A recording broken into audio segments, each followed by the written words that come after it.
Hey guys, I'm Rebecca. Today we're going to look at how to do the balance of the Bafang installation. So once the motor is already in, what else needs to be installed on the bike and how do we do that? So you can see our previous video for installing the motor.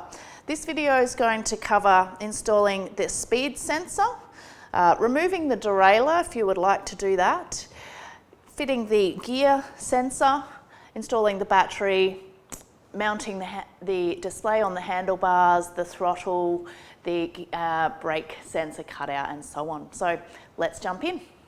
Firstly, we're going to look at removing the derailleur cage. This is not a necessary part of the job as it can actually act as a chain guide to keep your chain from jumping off the chainring, which can happen in some cases. So some people though would prefer to take it off because it's no longer necessary. To do this, sometimes you have a little screw inside the cage here that you can undo, which is very handy if you have that. If not, you actually need to break the chain to take it out through this cage. So to break the chain, which I need to do in this case, I first of all look for whether I have any quick links, which I do on this chain. So I'm actually able to break the chain this way. We need a chain link squeezer. So when we actually squeeze this together, this allows us to break that link. Nice and easy. Once it's no longer through the cage, we can take that off now.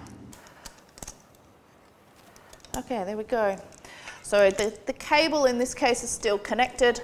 I just need to nip the end off there and we'll actually pull that back through. That's part one almost done. We just need to reconnect the chain again here with these links. Now, if you don't have the links, you will need to break the chain. If you are breaking the chain, you should reconnect it using a little joiner link which you can buy at any bike store. Right, so the chain's back on, the derailleur is gone. Much cleaner look on the bike. Next part may be best to do the battery because a lot of the other components actually require us to double check the distances or the operation of the individual components and the sensors. So why don't we jump in now to mounting the battery, in this case in the triangle. Here we have the RevBike's Highlight battery. It's a very popular one, it's quite slimline. Firstly, we need to line up the positioning and make sure that there's plenty of clearance for the battery on the bracket. In this case, there's absolutely no problem whatsoever. Okay, 3 nuts out. Battery bracket on. We want the battery to be as low as possible and practical, so the weight stays low and central. This has actually got because it's got 3 holes and they actually perfectly line up with 3 slots in the bottom of the battery bracket, so this is going to be a very robust mounting on this bike, which is a specialised cross trail for anyone interested. Great bike for conversion. So all done up nice and tight. When you've finalised the position of these, good idea to actually undo them, put a bit of Loctite on, do them back up again. All right, our battery, click, into position. Beautiful, that actually looks nice and tidy down there. So we have the battery connector. In this case, these are Anderson connectors. These are ultimately going to get connected to the motor. You can see there's a lot of excess cable here. If you want to do a really professional job, you can cut these down and connect them. You do need to make sure you use connectors that are able to carry enough current for your system. So now we're going to look at the handlebars. We're going to mainly firstly pull the front derailleur cable through to remove the shifter. So part of this process is actually removing the handlebar grip, which if you've got good handlebar grips that have a nice Allen key, makes them nice and easy to take off rather than the rubber ones which usually need to be soaked in hot water. We've got to remove the brake lever in this case to get to the gear shifter. We'll put that back on shortly, and then the gear shifter can be removed. We don't need this front gear shifter because when we install the motor, we've only got one chainring on the front, so of course we don't need to change gears at the front. Your local bike shop or recycling facility may enjoy these components. I'm going to grab the cutters and just take off this little end cap from the top of the gear cable so that I can pull that wire through. It's actually going to come, this is threaded right through the frame, so should be able to pull it all the way through.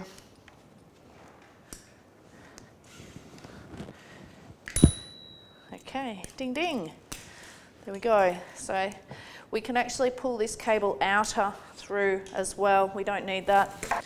So we're cleaning up this bike in order to put what we want on the handlebars.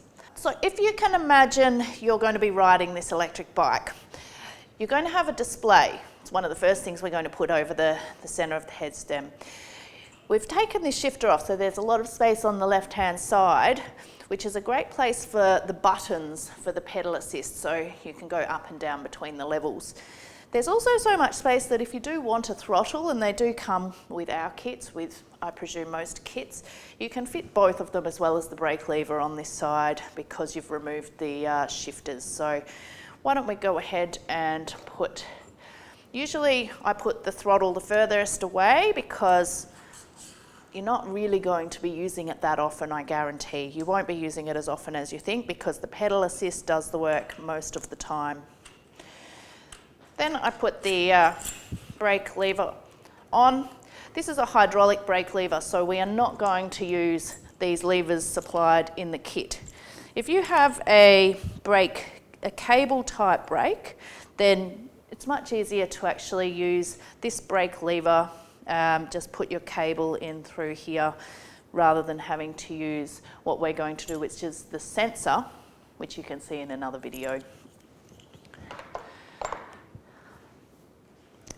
The next part is the display. This is the 850C display. It sits over the top of the head stem, and then we've got these little buttons which you want as close to your thumb as possible. These are designed to have an up button, a down button, and this is the on-off or menu button as well. I usually put this right next to the handlebar grip so it's as easy to access as possible, just as easy as changing gears. So let's go ahead and just mount this. In terms of cabling, I like to keep the cable out of view of the rider. I'm going to put it back behind the handlebars. Now there's the little button. We can unplug this in order to get it in the right position and plug it back in after. So it sort of sits right neatly over the top of the handlebar bracket, the brake lever bracket on the handlebar there. So there we go. I think that's a very usable left-hand side of the controls. This is up to personal preference.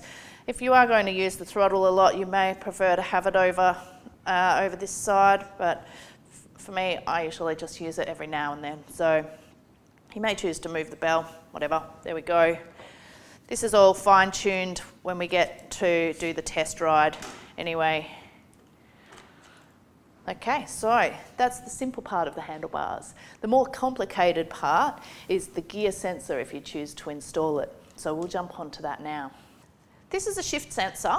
What it does is creates an automatic clutching effect. When you're actually changing gear, you want the motor to take the pressure off the chain a little bit. Just like when you're riding up a hill, you don't want to clunk through the gears. So this automatically does that. It feels the tension on the cable when you're changing gears, and it pauses the motor for a moment. So in order to fit this, we need to have some pretty good understanding of how to reset your gears again, because we do actually need to disconnect the gear cable down at the rear derailleur, pull it through, trim a bit off, and then we'll need to reconnect and reset the gears. This is a fairly major process in and of itself. Okay, let's get started. First thing is to go to the back of the bike and snip the little cable end off. undo the rear derailleur, pull the internal cable all the way back through, back to the cage, back to the shifter.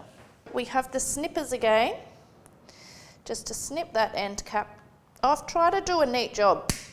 Try to use the best cutters you can so that internal cable doesn't fray. It's very important because we're going to need to thread it back through after. We undo this nut here. Okay, we're going to pull this internal cable all the way back to the other end of the handlebars. Or you can push. We're at the handlebars, we need to pull this internal cable all the way out. Reason being is we need to insert the gear shifter, shift sensor in line here. So we need to actually trim this outer cable back so that we don't end up with a shortage of internal versus external cable. So again, use your good cutters for this job. It's not an exact science, so if you base it on the length of the sensor, that's about right. If you've got excess looping out here, you can trim more off than that, or if you've got a shortage of cable inner down at the derailleur, trim off a bit more here. That'll give you more cable at the other end, so long as you've got enough to spare. Twang. Okay, sometimes you'll need to just open up this hole a little bit with a very fine screwdriver. That one's cut really cleanly, but make sure that the little sheath inside there is where you're going to be threading the cable back through shortly. First thing is we're going to actually thread this cable through the shift sensor. So use a bit of lubrication. There's a little part here which goes in between, so it sits in here, goes in between your gear shifter housing and this pickup sensor. So slide that on first, then put your cable through. Make sure this electrical signal is coming back towards the middle of the handlebars.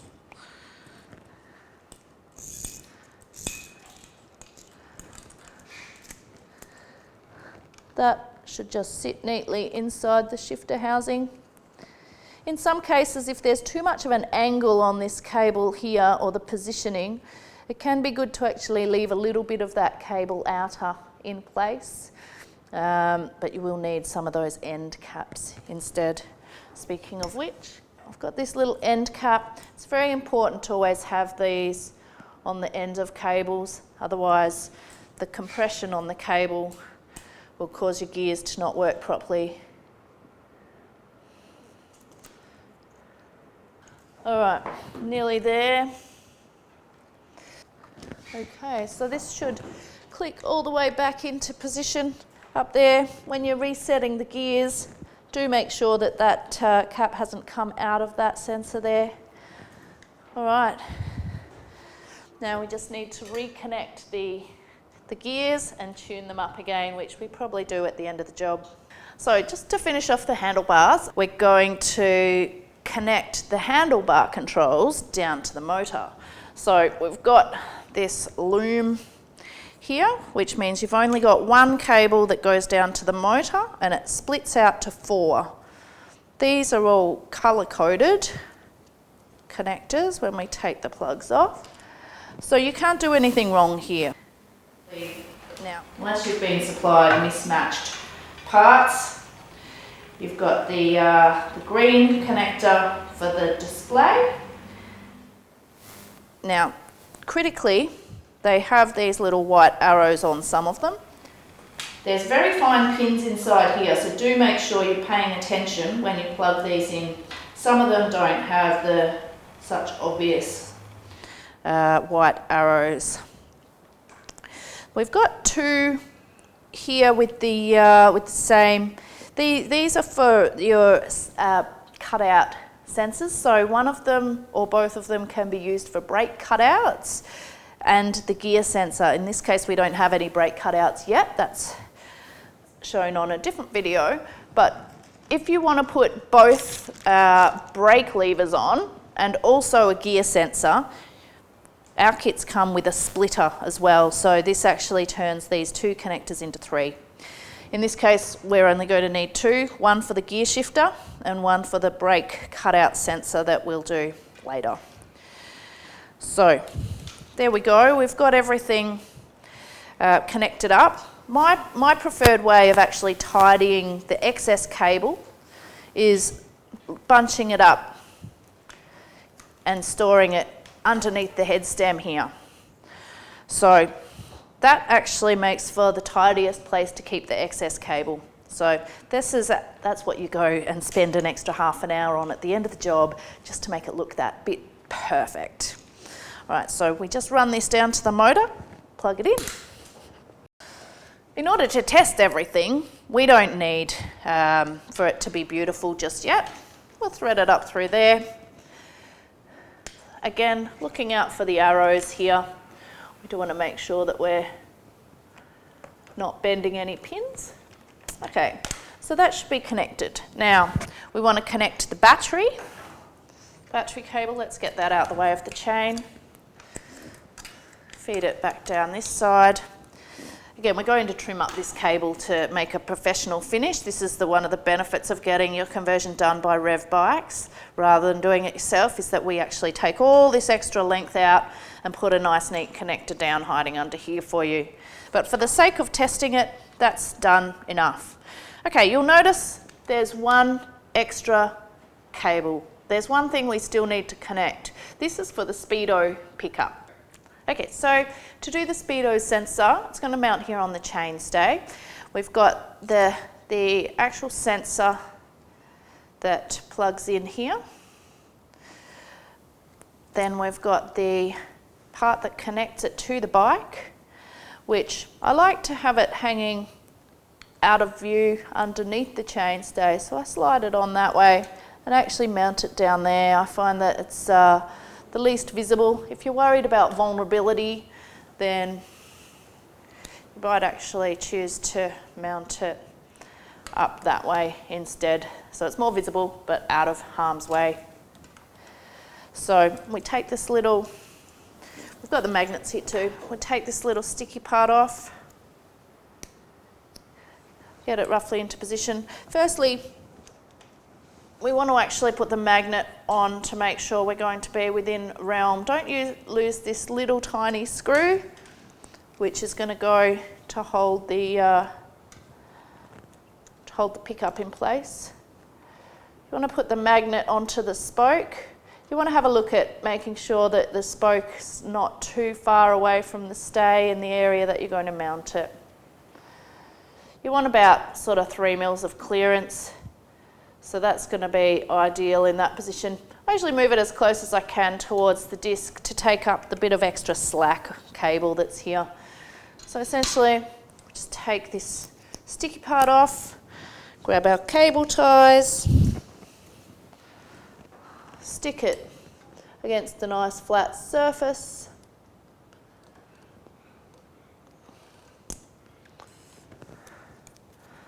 And the cable ties secure it.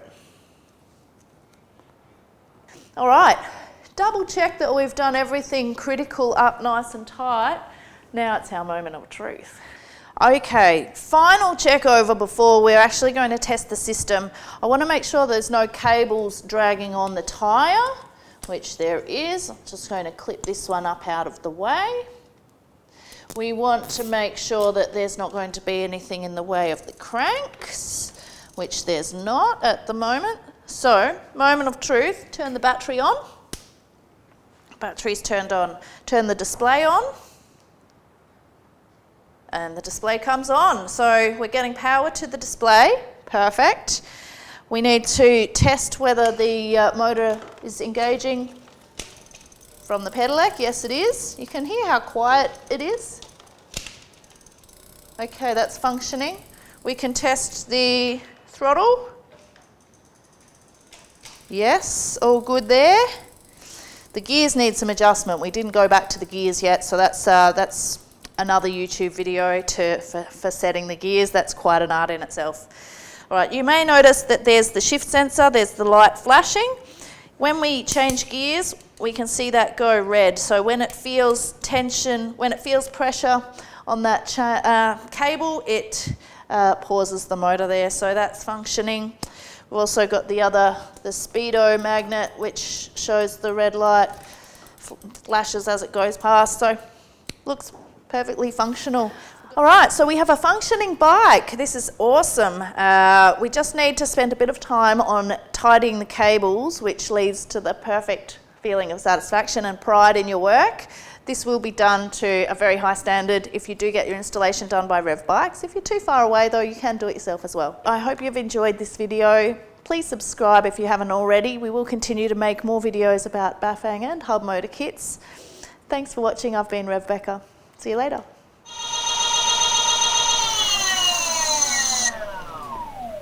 Nice.